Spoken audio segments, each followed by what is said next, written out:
22:11 22:11 இன்னும் மனிதர்களில் விளிம்பின் மீது இருந்து அல்லாஹ்வை வணங்குகிறவனும் இருக்கிறான். அவனுக்கு ஒரு நன்மை ஏற்படுமாயின் அதைக் கொண்டு அவன் திருப்தி அடைந்து கொள்கிறான். ஆனால் அவனுக்கு ஒரு சோதனை ஏற்படுமாயின் அவன் முகம் திருப்பிக் கொள்கிறான். இத்தகையவன் இம்மையிலும் மறுமையிலும் நஷ்டமடைகிறான். இதுதான் தெளிவான நஷ்டமாகும். அதனால நம்ம எல்லாம் மதில் மேல் பூனமாக ஆயிடக்கூடாது. இன்னும் மனிதர்களில் விளிம்பின் மீது இருந்து அல்லாஹ் வணங்குகிறவனும் இருக்கிறான். நல்ல நடந்தால் மட்டும் நல்லதுக்கு மட்டும் திரும்பிக்கிறான். நல்ல நடந்ததுக்கப்புறம் திரும்பி மாறி போயிடும். அவனுக்கு ஒரு நன்மை ஏற்படுமாயின் அதை கொண்டு திருப்தி அடைகிறான். இன்னும் நன்மைகளை வாழ்றதுக்கு சில சோதனை வருது. அந்த சோதனைகளை நம்மளை பொறுத்த வரைக்கும் தண்டனை காலம் கண்டிப்பாக கிடையாது. அதை நம்ம தூய்மைப்படுத்தக்கூடிய காலம், நன்மை தீமையை பிரித்தறியக்கூடிய காலம், தீமையில நன்மையை மாற்றியக்கூடிய காலம், ஞானங்கள் பெறக்கூடிய காலம், ஒருலிருந்து இடத்துக்கு உயரக்கூடிய காலம். அந்த சோதனை பதட்டம் நமக்கு வேண்டாம். இப்போதான் உங்கள் சொந்தமாக உணர ஆரம்பிக்கிறோம். மற்ற நேரத்தில் அதுக்கு நேரமும் கிடைக்க மாட்டேங்குது. ஓய்வே இல்லைன்னு சொல்கிறோம். நினைக்கிறதுக்கோ வேதத்தை படிக்கிறதுக்கோ மீட்டிங் கேட்கறதுக்கோ நேரம் இல்லைன்னு சொல்கிறோம். இது ஓய்வு காலம்.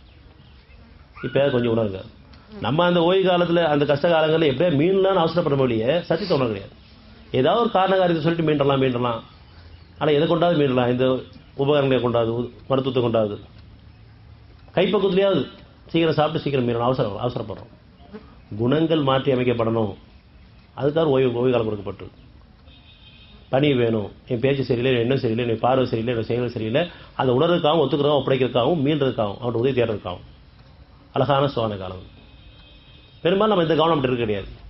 இதை சாப்பிட்டா சரியாக போயிருமா, அதை சாப்பிட்டா சரியாக போயிருமா அப்படின்னு சொல்லிட்டு கைப்பக்குவத்தில் உணவே மருந்து உடலே மருத்துவ நடிப்பில் கூட போக வேண்டிய என் தவறு நான் உணர்மா இல்லை.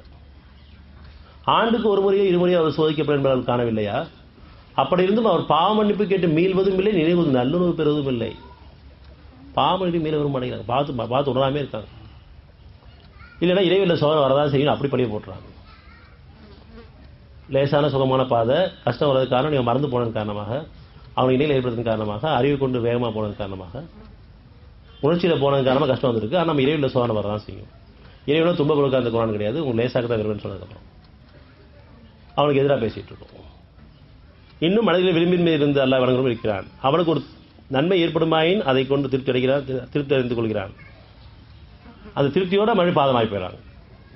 ஆனால் அவனுக்கு ஒரு சோதனை ஏற்படுமாயின் அவன் அல்லாஹ் விட்டும் திருப்பிக் கொள்கிறான். இம்மையிலும் மறுமையிலும் நஷ்டமடைகிறான். இதுதான் தெளிவான நஷ்டமாகும். தெளிவான வெற்றியும் இருக்குது, தெளிவான நஷ்டம் இருக்குது.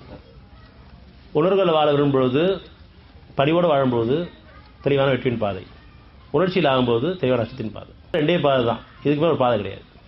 ஒன்று உணர்வின் பாதை, இன்னொன்று உணர்ச்சியின் பாதை. ஒன்று அல்லாஹ்வின் பாதை, ஒன்று ஷைத்தானுடைய பாதை. ஒன்று சொர்க்கத்தின் பாதை, இன்னொன்று நரகத்தின் பாதை.